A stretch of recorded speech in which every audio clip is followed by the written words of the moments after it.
Artinya kalau kita sempat melakukan pelanggaran, bagaimana caranya menghilangkan pelanggaran itu. Kan pelanggaran atau dosa ini kan punya dua konsekuensi. Konsekuensi yang pertama adalah kita akan kena hukumannya. Kalau kita melanggar, misalnya Anda kerja di kantor, terus kita melanggar peraturan kantor, SOP kantor kita langgar, ataupun apa saja aktivitas kita melanggar, berarti sangat dekat dengan hukuman. Ini konsekuensi pertama. Yang kedua adalah fasilitasnya akan hilang. Fasilitas akan hilang atau minimal berkurang. Makanya Nabi Adam alaihissalam pada saat beliau melanggar perintah Allah Subhanahu wa taala, ada satu pohon ya tidak boleh disentuh, kemudian dia pun menyentuh alaihissalatu wassalam karena godaan iblis.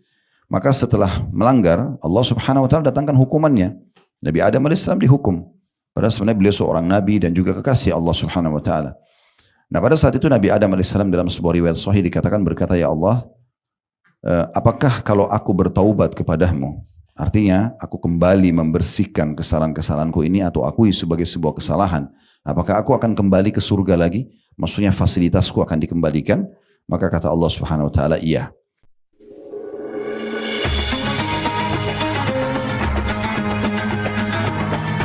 Yang subscribe, semoga hidup kaya raya, mati masuk surga. Yuk jadi bagian dari dakwah kami. Dukung operasional dakwah dan sosial kami, raih pahala amal jariah yang terus mengalir sampai hari kiamat. Bismillah. Assalamualaikum warahmatullahi wabarakatuh. Alhamdulillah, tidak pernah berhenti lisan kita sebagai seorang muslim selalu memuji dan memuja Allah. Terlalu banyak nikmat Allah yang telah melimpah kita nikmati selama ini. Dari mulai kita lahir sampai detik ini di mana kita ikut ta'lim, dan mungkin beberapa waktu ke depan sampai ajal datang, dari makanan, minuman, oksigen, air, dan apa saja yang membuat roda kehidupan ini bisa berjalan, rata-rata semuanya yang lalu sudah kita nikmati, dan memang sangat sulit untuk menghitungnya. Makanya Allah Subhanahu wa taala kekalkan dalam firman-Nya, wa in ta'uddu ni'matallahi la tuhsuha. Kalau kalian ingin menghitung-hitung nikmat Allah, maka kalian tidak akan mampu. Dan Allah Subhanahu wa taala membolehkan kita menikmati semua itu selama dalam konsep dan koridor yang diizinkan, halalan thayyiba, yang dibolehkan dan berkualitas. Dan juga Allah ikut sertakan menikmati itu dengan bersyukur.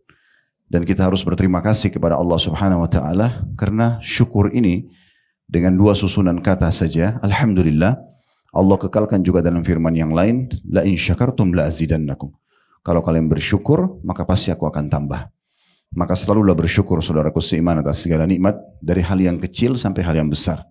Bahkan mata kita saja bisa berkedip, hidung kita masih bisa menarik oksigen, telinga kita masih bisa mendengar suara, tangan kita masih bisa menjamah, kaki kita masih bisa melangkah, dan apa saja semua di tubuh kita ini dan di luar tubuh ini, semuanya nikmat yang sangat besar yang harusnya kita jaga dan kita syukuri. Termasuk tentu pada kesempatan ini Allah masih mudahkan kaki kita untuk melangkah, hati kita tergerak dan fikiran juga untuk hadir dalam majelis ilmu di hari yang mulia, hari Jumat ini. Semoga Allah catat sebagai tambahan pahala kita pada hari kiamat. Allah ikhlaskan niat kita dan dijadikan juga sebagai ilmu yang bermanfaat. Allahumma amin. Selanjutnya kita panjatkan salam hormat kita kepada utusan Allah Nabi besar Muhammad sallallahu alaihi wa ala alihi wa sahbihi wasallam, sebagaimana Allah telah perintahkan kita untuk mengucapkan salam hormat kepada beliau. Dan tentu dengan harapan agar Allah Subhanahu wa taala memberikan kepada kita balasan dari ibadah ini, karena satu-satunya ibadah yang Allah juga malaikatnya ikut serta dalam ibadah tersebut yaitu membaca salawat kepada Nabi sallallahu alaihi wasallam. Dalam firman Allah yang sangat masyhur, innallaha wa malaikatahu yusholluna 'alan nabi ya ayyuhalladzina amanu shallu 'alaihi wa sallimu taslima. Hai orang-orang beriman, sesungguhnya Allah dan malaikat mengucapkan salam kepada Nabi. Hai orang beriman, salamlah kepadanya salam yang banyak. Pertama-tama selamat datang kepada seluruh teman-teman dari Al-Musyawarah mungkin, atau yang lainnya juga. Mungkin ada yang ikut serta, teman-teman juga di media yang ikut secara online. Selamat datang dalam majelis ilmu tentunya. Dan ini majelis yang memang diwajibkan dalam agama kita. Apapun bentuknya, apakah online atau offline, tapi ini bagian kewajiban. Sesuai dengan sabda Nabi SAW, talabul ilmi faridatun ala kulli muslim. Menuntut ilmu agama itu adalah faridah, kewajiban bagi setiap muslim. Jadi bukan pilihan, bukan kapan saya ada waktu, bukan kapan saya mau. Tapi memang harus ada waktu dan harus mau. Karena memang yang akan ditanya nanti pada hari kiamat adalah sholat kita, puasa kita, dan ibadah-ibadah yang lainnya. Ini sering kami ingatkan dalam setiap majelis ilmu. Kalau perlu dalam hidup kita, saudaraku seiman, buat sebuah simbol dan prinsip dasar, tidak ada hari tanpa ilmu. Dan di masa kita sekarang dengan tersebarnya dan termudahkannya media, dengan berbagai macam pilihan, harusnya tidak ada alasan lagi untuk tidak menuntut ilmu. Kami selalu sarankan, baik keluarga kami ataupun memang teman-teman yang dikenal atau di majelis taklim, agar usahakan tidak lewat dalam sehari, kecuali mendengarkan sebuah hadis, sebuah ayat, sebuah kisah yang kita harapkan mudah-mudahan menguatkan dan mengokohkan iman kita kepada Allah Subhanahu wa taala. Kita akan lanjutkan bedah buku kita seperti biasa bila Allah mudahkan, yang ditulis oleh Syekh Mahmud Al-Misri hafizahullah, 40 amalan pelebur dosa. Kembali kami ingatkan, dan setiap kali kita mulai sering kali saya sampaikan ini, di buku kita ini ditulis dosa memang sengaja dimerahkan tintanya, memang karena dosa ini kalau bahasa kita, bahasa Indonesia adalah pelanggaran. Dan kita tahu semua pelanggaran ada konsekuensi hukuman. Itu pasti. Nanti hukumannya tergantung besar kadar pelanggarannya, gitu kan. Pelanggaran-pelanggaran ini, saudaraku seiman, untuk dipelajari dan dijauhi, bukan untuk dicoba ataupun dipraktekkan. Beda dengan ketaatan-ketaatan. Kita diperintahkan untuk mempelajari, berikut juga untuk mempraktekkannya. Jadi memang dosa-dosa dan pelanggaran itu kita harus berusaha semaksimal mungkin agar selamat dari konsekuensinya, hukuman, kita mempelajari dan untuk dijauhi. Nah, ini salah satu tujuan, esensi daripada bahasan buku kita ini. Dan Syekh Mahmud Al-Misri memiliki banyak buku dan sudah kita bedah, diantaranya serial Sahabat Nabi yang kita bedah setiap bulan sekali, sebulan sekali, Sabtu kedua di Blok M Square. Dan alhamdulillah sudah 50 lebih sahabat yang sudah kita bedah. Dan juga ada buku ini yang beliau tulis, dan ada buku-buku yang lain seperti serial Nabi juga sudah berjalan alhamdulillah, juga sama di Masjid Nurul Iman di Blok M Square, itu diselang-selingkan dengan sahabat. Kemarin kita sudah menyelesaikan serial Nabi Adam dan Nabi Idris alaihimussalatu wassalam. Teman-teman bisa melihat di playlist YouTube kami, insya Allah nanti bisa di-download gratis dan didengar berulang-ulang supaya bisa diambil pelajaran. Dan buku ini sudah kita bahas secara garis besar globalnya di pembukaannya, ya, di pembukaan.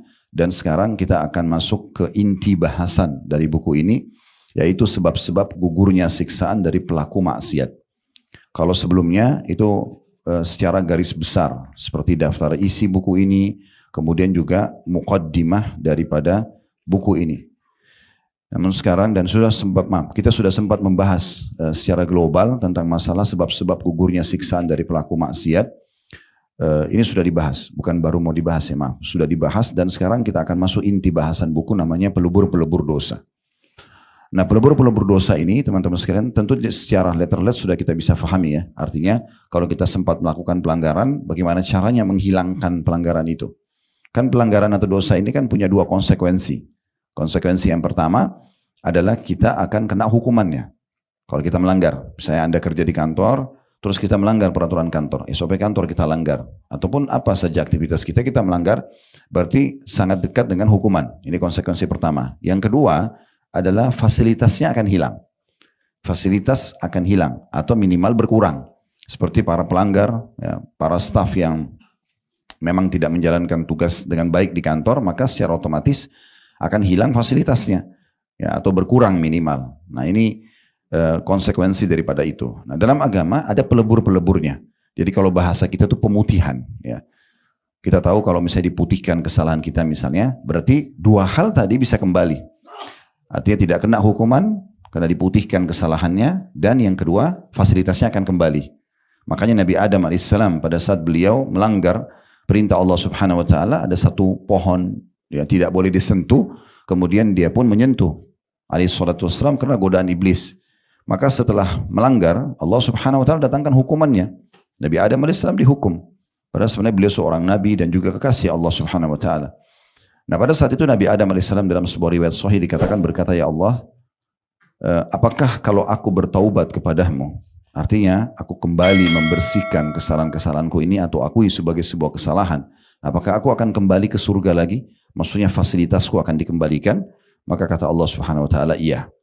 Nah, berarti dengan adanya pelebur-pelebur dosa ini secara otomatis tidak akan kena hukuman, selamat dari hukuman, dan juga akan kembali fasilitas, bahkan bisa lebih. Nah, poin pertama, kalau teman-teman pegang buku di halaman 17 ya.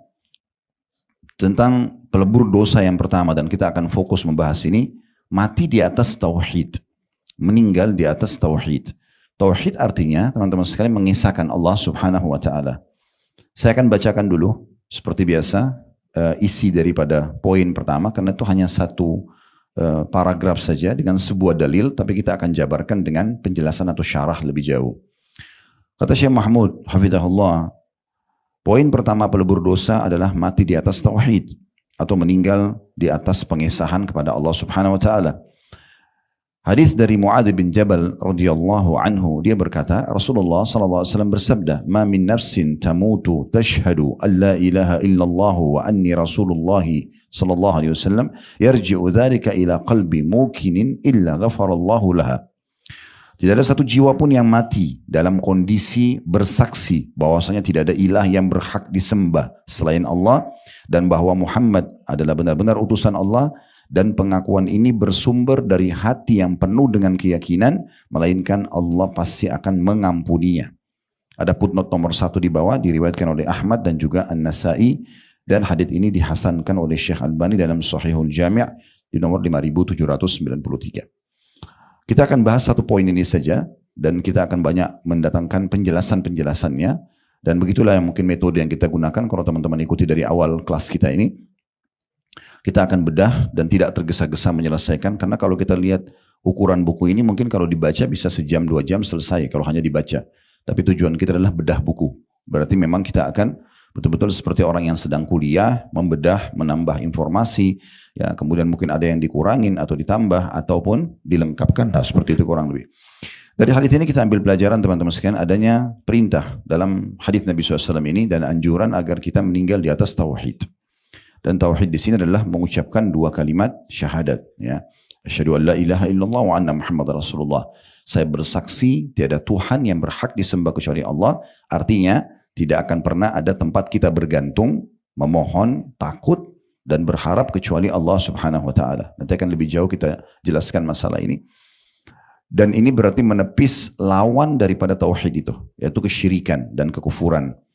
Jadi tidak benar kalau ada orang mengatakan, oh saya sudah bertauhid, tetapi pada saat dia sholat, dia mengucapkan iyyaka na'budu wa iyyaka nasta'in, hanya kepadamu ya Allah kami menyembah, hanya kepadamu kami meminta pertolongan. Selepas salam, mereka pergi ke kuburan sebelah masjid lalu minta-minta pada kuburan tersebut. Karena mereka anggap kuburan itu kuburan wali dan bisa memberikan manfaat. Mana tadi komitmen kita dalam perkataan mengatakan iyyaka na'budu wa iyyaka nasta'in, hanya kepadamu ya Allah. Dan dicontohkan juga ya, oleh Nabi SAW, belum pernah satu kali pun beliau memerintahkan para sahabat mengatakan pergilah ke kuburan Nabi ini atau Nabi itu, dan beliau tunjukkan kemudian ambillah tanahnya, letakkanlah air di sana, mohonlah ini dan itu misalnya. Belum pernah juga Nabi SAW menyuruh para sahabat mendatangi kuburan para syuhada Uhud, para kuburan sahabat yang dikubur di Baqi di kota Madinah untuk meminta keberkahan. Dan lebih jauh daripada itu, setelah Nabi SAW meninggal, beliau dikubur di kamarnya Aisyah atau di rumah Aisyah radhiyallahu anha, karena memang semua nabi-nabi dikubur di tempat mereka meninggal. Maka beliau dikubur di kamar Aisyah. Jadi kalau kita rasionalkan, kamar Aisyah itu kurang lebih digambarkan oleh ahli sejarah 3 kali 4 meter atau 4 kali 4 meter maksimal. Jadi ini ranjang Aisyah tidur, di depannya adalah kuburan Nabi SAW. Belum ada satupun riwayat Aisyah datang minta ke kuburan Nabi SAW atau menyuruh para sahabat untuk datang dan mengambil tanahnya atau minta kepada kuburan tersebut. Belum ada gambaran seperti itu satu riwayat pun. Kalau anda cari pun tidak akan menemukan itu. Dan Aisyah radhiyallahu anha hidup 30 tahun lebih setelah meninggalnya Nabi Muhammad SAW. Belum pernah dinukil kisah-kisah seperti itu. Oleh karena itu teman-teman sekalian, kita harus menjaga kemurnian tauhid. Betul-betul kita bergantung kepada Allah Subhanahu wa taala tanpa ada kesyirikan, ya. Karena ini meminta kepada benda mati, kuburan, batu, tanah, orang yang sudah meninggal, semua ini adalah kesyirikan, lawan daripada tauhid. Sama juga dengan orang menggunakan jimat-jimat. Nah, itu semua menggantungkan nasibnya pada jin, pada benda-benda. Sebagaimana sabda Nabi SAW, "Man 'allaka tamimatan faqad asyrak." Siapa yang menggantungkan jimat pada dirinya, pada rumahnya, pada kendaraannya, maka tidak berbuat kesyirikan. Ini nanti akan mengganggu tauhid dia, akan mengganggu ketauhidannya. Jadi mentauhidkan Allah Subhanahu wa taala bagian dasar daripada daripada potongan pertama syahadat ini. Dan juga Muhammad Rasulullah. Ini saya masih ambil faedah dari hadis. Kita belum masuk ke syarah lebih dalam. Nanti akan kita jelaskan sebentar insyaAllah. Kemudian Muhammad Rasulullah berarti kita mengakui kerisalaan beliau. Jadi mengakui beliau adalah Nabi terakhir, tidak ada keraguan dalam masalah itu, dan akhirnya mengikuti ajarannya, memurnikan ajaran beliau dan meninggalkan larangan-larangannya. Lalu pelajaran kedua dari hadis, ini baru kedudukan dua kalimat syahadat atau inti daripada tauhid. Pelajaran kedua dari hadis adalah harusnya dua kalimat syahadat ini diikuti dengan keyakinan dalam hati. Kalau ini diikuti dengan keyakinan dalam hati, maka akan menjadi penyebab pembersihan dosa-dosa. Dibersihkan dosa-dosa. Bisa bermakna di sini pembersihan dosa-dosa adalah pada saat meninggal di timbangan amal hari kiamat nanti dosa-dosanya akan bisa dimaafkan karena dia meninggal di atas tauhid. Sebagaimana akan kita kuatkan dengan dalil-dalil yang akan kami tambahkan sebagai syarah daripada hadis ini. Sebelum kita masuk ke syarah juga perlu kita garis bawahi istilah tauhid, istilah atau keyakinan ini ya. Mungkin pondasi dasar Islam, saudaraku seiman, adalah keyakinan. Semua rukun iman kita itu, iman kepada Allah, iman kepada malaikat-malaikat, iman kepada kitab-kitab, pada rasul-rasul, hari kiamat, takdir baik dan takdir buruk, ini semua pondasinya keyakinan. Mengerjakan juga 5 rukun Islam, dari 2 kalimat syahadat, salat 5 waktu, zakat, bagi yang mampu, puasa Ramadan setahun sekali, kemudian juga haji sekali seumur hidup bagi yang mampu, dan boleh lebih tentunya, tapi yang wajibnya sekali. Maka ini juga pondasinya keyakinan. Artinya, apa yang kita kerjakan, kita harus yakin seperti apa yang Allah janjikan. Duduk majelis ilmu begini pahala. Ya benar, bagi yang ikhlas akan dapat pahalanya. Kalau dia meninggal, nanti dia akan lihat itu dan dia akan masuk dalam surga. Tidak ada keraguan. Orang yang berbuat kekufuran atau dosa, tidak sempat bertaubat, meninggal, maka akan masuk dalam neraka. Ini pondasi dasarnya. Jadi nggak boleh ada keraguan tentang masalah hal tersebut. Karena memang ini pondasi daripada agama kita. Baik, sekarang kita masuk ke syarah, teman-teman sekalian, penjelasan lebih jauh daripada bahasan ini. Karena kita sedang bicara konsepnya tauhid, pengesahan Allah. Allah subhanahu wa ta'ala ini memang Tuhan satu-satunya yang menciptakan alam semesta ini. Baik itu terjangkau oleh mata kita atau tidak terjangkau oleh mata kita. Itu mungkin sudah tidak asing bagi kita. Tapi di saat ini kita ingin lebih kentalkan lagi keimanan tersebut. Artinya, apapun yang kita bisa lihat di langit sana, terjangkau oleh mata kita atau tidak, dari bintang-bintang, pergantian siang malam, hujan turun, burung yang terbang misalnya, dan yang tidak dijangkau oleh mata kita karena memang keterbatasan mata manusia. Atau yang ada di bumi, yang terjangkau oleh mata kita, manusia dengan berbagai macam bahasa, postur tubuh, warna kulit, paras wajah, hewan-hewan dari semut yang paling kecil sampai gajah yang paling besar, dengan segala macam bentuk ciptaannya, warnanya, fisiknya, postur tubuh yang besar, kecil, kemudian sistem pertahanan, sistem pencernaan dan segala macam. Begitu juga dengan tumbuh-tumbuhan, dari rumputan yang kecil sampai pohon beringin yang besar, buah-buahan dengan berbagai macam rasa, bentuk dan segala macam. Kemudian air, api, batu, segala macam hal yang terjangkau. Yang tidak terjangkau oleh mata kita juga mungkin masih banyak sekali. Karena seperti udara ini kita bisa rasakan tapi kita tidak nampak bentuknya, gitu ya. Begitu juga di kedalaman lautan, semua jumlah ciptaan Allah di makhluk dalam laut itu semua adalah ciptaan Allah subhanahu wa ta'ala. Bahkan kita tahu secara ilmiah, Allah sampaikan informasi itu kepada kita kalau lautan itu 5 kali lipat lebih besar daripada daratan.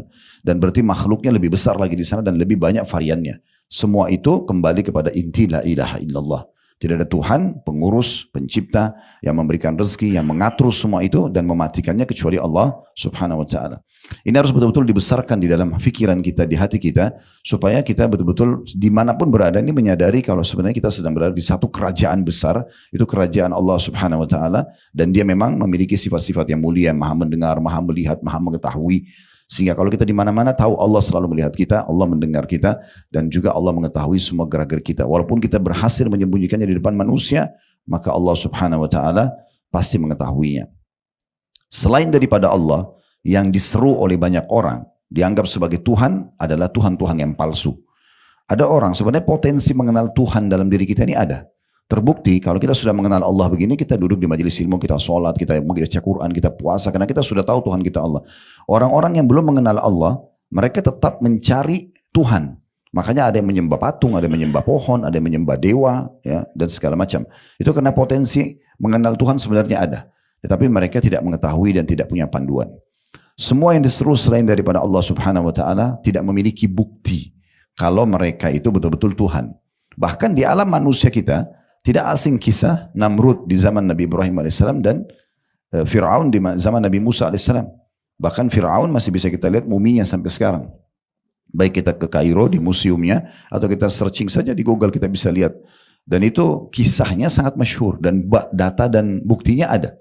Mereka ini adalah manusia-manusia yang sudah Allah berikan kesempurnaan fisik.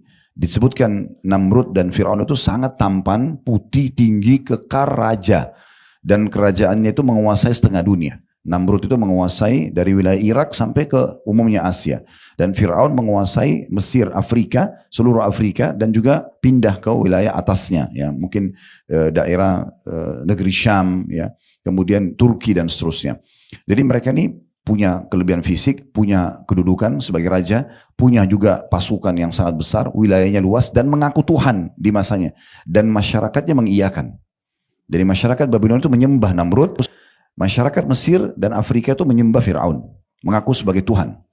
Jadi memang sudah ada contoh, sampel dari kalangan manusia pun mengaku Tuhan. Tapi akhirnya Allah subhanahu wa ta'ala batalkan semua itu dengan Namrud dimatikan oleh Allah dengan mengutus kepadanya seekor nyamuk atau lalat saja. Yang masuk ke hidungnya, kemudian dia tersiksa dengan itu, selama 3 hari nggak bisa tidur, nggak bisa makan, meninggal. Akhirnya keluar, setelah dia meninggal, keluarlah hewan kecil dari hidungnya, dan orang-orang di sekitarnya mengatakan, Tuhan kita Namrud mati dengan seekor nyamuk atau lalat. Bagaimana Fir'aun Allah tenggelamkan di lautan yang dia tidak bisa menyelamatkan dirinya. Dan akhirnya Allah kekalkan jasadnya, sudah cukup sebagai sampel gitu ya. Maka orang yang mengikuti itu akan sama. Makanya Allah subhanahu wa ta'ala menjelaskan kepada kita, bisa kalau teman-teman mau buka aplikasi Al-Quran di handphonenya, surah Al-Hajj, surah nomor 22, di ayat 73 sampai 74. Ini Allah menjelaskan bahwasanya selain daripada dia, semuanya itu bukan Tuhan, palsu. Dan mereka tidak mampu melakukan apapun. Mereka harus mengikuti sistem, mau tidak mau. Seperti Fir'aun tadi mengaku sebagai Tuhan, tetap dia lahir dari rahim seorang ibu, tetap melalui proses anak-anak, kemudian remaja, kemudian mulai dewasa, kemudian baru jadi raja. Tapi juga ujungnya akan mati nantinya. Dia tidak bisa menghindari itu. Bahkan tidak bisa mengalih fungsikan apa yang dalam tubuh kita. Seperti misalnya kita nggak bisa ubah, ini mata melihat, kita ganti untuk mendengar. Kuping kita mendengar, kita ganti untuk melihat. Kita nggak mampu untuk itu. Sistem ini sudah ada, mau nggak mau harus diikutin. Berarti kan harus ada yang mengurus itu semua. Nggak mungkin gitu. Ya. Belum lagi kadar ukurannya, kadar jangkauannya, semua ada. Mata kita ada jangkauannya, tidak bisa lebih dari itu. Telinga kita juga ada batasannya. Kita juga memiliki kelemahan-kelemahan. Kita lapar, kita haus. Dan harus sistem yang sudah dibuat oleh Sang Pencipta ini ke situ. Misalnya orang lapar harus makan. Minum harus, haus harus minum. Nggak bisa ke yang lain. Kalau kita lapar, kita olahraga, tidur. Nggak bisa, nggak akan mengganti. Harus makan. Haus harus minum. Capek harus tidur. Nggak bisa kita alihkan ke yang lain. Kalau kita alihkan, kita lawan sistem itu, nggak akan hidup kita. Berarti kan ada yang mengaturnya semua itu. Ya. Dan ini sering teman-teman sekalian saya berikan perumpamaan-perumpamaan agar tauhid ini tertanam dalam hati. Sayang sekali manusia banyak melihat apa yang depan mata dia dari hal-hal yang sebenarnya sangat fana, ya, sesuatu yang tidak kekal, dan dia lupakan sesuatu yang besar di depan dia. Sebagai contoh misalnya kalau seorang, mungkin tidak asing bagi kita kalau ada lukisan, dilukis oleh seseorang pelukis dunia yang terkenal, dan persis seperti dengan aslinya. Misal dia lukis seseorang, misal dia lukis sebuah tempat, persis seperti aslinya. Saya yakin itu harganya sangat mahal. Bahkan di museum-museum dunia ada yang sampai puluhan miliar, ratusan miliar, lukisan saja. Kalau kita rasionalkan teman-teman, seorang pelukis datang ke pinggir pantai, dia bawa papan lukisnya 1x2 meter misalnya, atau 1x1 meter, dia duduk, di depan dia ada sebuah lautan, dengan siang hari misalnya, airnya berwarna biru atau hijau, kemudian matahari lagi terik, ada sedikit awan, ada burung yang terbang, ada mungkin pohon kelapa di situ. Dan Anda kebetulan berada di sebelah pelukis itu. Kemudian pelukis itu menggambar persis seperti apa yang dilihat oleh dia dan apa yang Anda lihat. Jadilah seperti itu. Gambaran lautnya, awannya, burung yang terbang, pohon kelapa. Kira-kira di alam manusia selama ini, apa yang kita bilang tentang pelukis tersebut? Pasti kita akan mengatakan orang ini hebat. Kan gitu. Benar gak? Atau mungkin lukisannya dijual mahal. Tapi kita lupa teman-teman sekalian. Sebenarnya pelukis ini hanya menciplak sesuatu yang lebih besar di depan dia. Kok bisa kita bangga dengan papan lukisan 1x1 meter, bahkan kalau perlu kita beli mahal, dipajang di ruang tamu atau di ruang makan kita. Dan kita lupa, ada di depan mata yang diciplak oleh pelukis tersebut. Lukisan itu tidak bisa dinikmati airnya, sejuk airnya, tidak bisa dinikmati kicauan burungnya, tidak bisa dinikmati kelapanya. Tapi yang asli ini bisa semuanya. Dan setiap hari kita bisa datang ke pantai tersebut, setiap hari selama hidup kita bisa menikmatinya. Bagaimana bisa kita terkurung dengan satu hal yang kecil dan kita lupakan hal yang besar? Seperti itu keadaan banyak orang yang tidak mengenal Allah Subhanahu wa taala. Dia lupakan hal yang besar. Dia kaget di saat rumahnya tiba-tiba lampu bisa menyala, atau air di kamar mandi tiba-tiba bisa menyala, nyala, tapi tidak ada yang menyalakan, ya, tidak ada yang menyalakan air tersebut misalnya. Mungkin dia kaget. Kita tidak bicara kalau sesuatu yang rusak, ya, bukan karena lampu itu konslet atau air itu misalnya rusak kerannya, tapi anggaplah sesuatu normal, tapi tiba-tiba nyala lampu di rumah atau tiba-tiba air keran jalan, pasti kita akan kaget. Siapa yang nyalain lampu? Siapa yang nyalain air tuh misalnya, gitu ya. Tapi subhanallah, kita kaget dengan hal kecil begitu, kita lupa ada hal yang besar. Bagaimana bisa tiap hari matahari terbit menerangi alam semesta ini, kemudian terbenam di malam hari, gelap terang, rutin setiap hari seperti itu dengan begitu rapinya. Setiap musim hujan datang awan, turun air hujan. Bahkan kadang-kadang di satu jalan raya, mungkin kita pernah lihat, di sini kena hujan, di sebelahnya enggak. Kalau enggak ada yang atur, gimana ceritanya nih? Kan tidak mungkin. Nah, ini semua banyak bukti-bukti bahwa memang ada pencipta, Allah Subhanahu wa taala, dan memang belum ada yang mengaku sebagai Tuhan sebagaimana Allah Subhanahu wa taala membuktikannya dengan menurunkan kitab-kitab, di antaranya kitab Al-Qur'an dan juga kitab-kitab sebelum Al-Qur'an, serta juga mengutus utusannya para nabi-nabi dan rasul. Baik, tadi kita kembali ke dalam surah Al-Hajj, surah nomor 22 ayat 73 sampai 74, bagaimana Allah Subhanahu wa taala memperkenalkan dirinya sekaligus membatalkan tuhan-tuhan selain Allah. Bunyinya, ya ayuhan nasu duriba mathalun fastami'u lah. Innal ladzina tad'una min dunillahi lan yakhluqu dhubaban walau ijtama'u lah. Wa in yaslubhum adh-dhubabu syai'an la yastanqidhuhu min dha'fa at-talib wal matlub. Ma qadarullaha haqqa qadri innallaha laqawiyyun aziz. Ayat ini, Bapak Ibu sekalian, terjemahannya, hai manusia. Semua manusia dipanggil dari semua suku di wilayah muka bumi dimanapun mereka berada, laki-laki dan perempuan yang masih muda dan tua. Allah bilang, hai manusia, telah dibuat perumpamaan, maka dengarkanlah olehmu baik-baik perumpamaan itu. Sungguhnya atau sesungguhnya segala yang kamu seru, semua selain Allah, batu, pohon, dewa, awan, jin, apa saja,